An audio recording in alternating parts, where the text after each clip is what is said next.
The aroma of grilled steaks and sizzling spices filled the luxury restaurant, Le Chateau. Laughter rang out from a corner table where three suited men sat, the owners, Alex, Brian, and Marcus. In their eyes, the waiter standing before them was invisible, just another servant meant to follow orders and tolerate humiliation. Oops. Marcus spilled his wine, accidentally, on the waiter's shoes. "Clean it up, boy," Alex sneered, without even looking up. The waiter bent down, silently wiping the stain, his face blank but his mind racing. That waiter was Zion, a 26-year-old with a sharp mind, a sharper memory, and a dream bigger than the restaurant he was belittled in. Zion had applied to Le Chateau as an intern in the kitchen. Fresh out of culinary school, he brought with him award-winning recipes and a passion for food.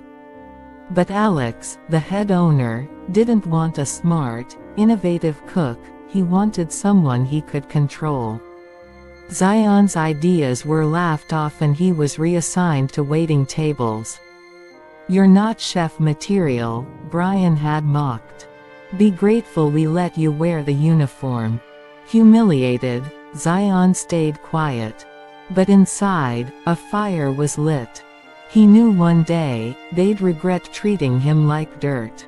Seeds of success. Zion didn't quit. Instead, he worked double shifts, observing everything. He memorized recipes, suppliers, and even the cost structure of the restaurant. Every insult made him stronger. Every shift was training. At night, he experimented with new dishes in his tiny kitchen and uploaded recipe videos to a YouTube channel under a fake name, Chef Z. His videos went viral. Within a year, he had 1 million subscribers, and sponsorships started pouring in. Brands sent him ingredients, tools, and even offered a cookbook deal. But Zion wasn't after fame, he was after revenge. With his online income, Zion secretly opened a small food truck called Z Flame. Using fusion recipes he had created, the truck quickly became a hit, lines snaked around the block.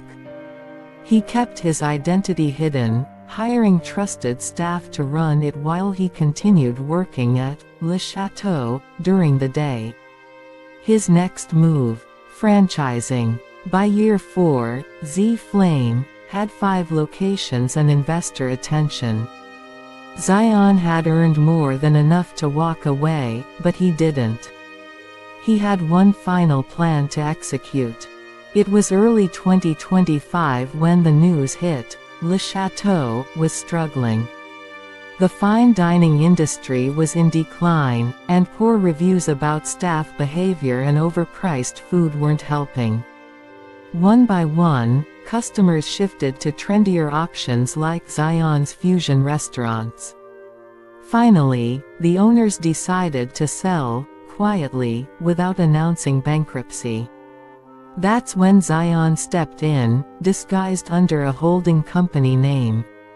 He offered them a generous deal, just enough to make them bite. Desperate and arrogant, they didn't even look into the buyer's background. When the deal closed, Zion walked into the restaurant not as a waiter, but as the new owner. The same table. The same 3 men. This time, Zion didn't carry a tray, he carried a briefcase. "Gentlemen," he said, placing a contract in front of them. "I believe we've met. But just in case you've forgotten, let me reintroduce myself. I'm Zion, your former waiter. And now, your boss."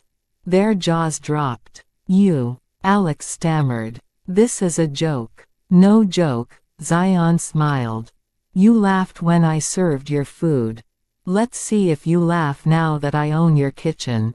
He handed them aprons. "Consider this poetic justice, because starting tomorrow, you'll be washing dishes in the same kitchen you thought I didn't belong in." Revenge isn't always about anger. Sometimes, it's about rising so high that those who look down on you have to look up and beg for mercy. Zion didn't destroy them with violence or hatred. He simply outworked them, outsmarted them, and bought their world from under their feet. As Zion walked through the dining hall, now rebranded as Z-Flame Lux, the staff greeted him with respect. The same tables, the same floors, but a whole new story.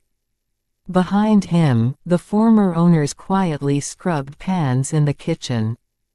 And on the wall, right above the pass window, hung a sign.